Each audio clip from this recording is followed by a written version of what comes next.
পরমারাধ্য প্রভুজি নারী জাতিকে আহ্বান করে বলছেন,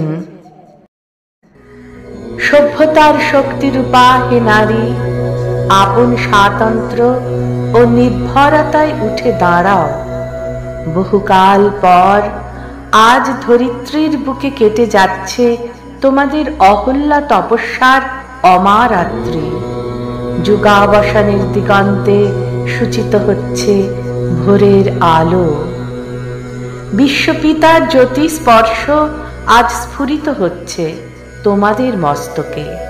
অবিচলিত প্রত্যয়ে পুঞ্জিত অতীত যন্ত্রণার মধ্য থেকেই তোমরা আবিষ্কার করো তোমাদের বর্তমান মুক্তির পথ।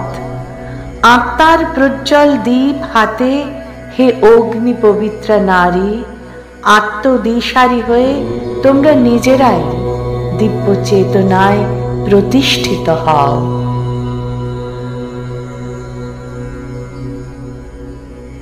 পরমারাধ্য প্রভুজিকে আমার অনন্ত প্রণাম।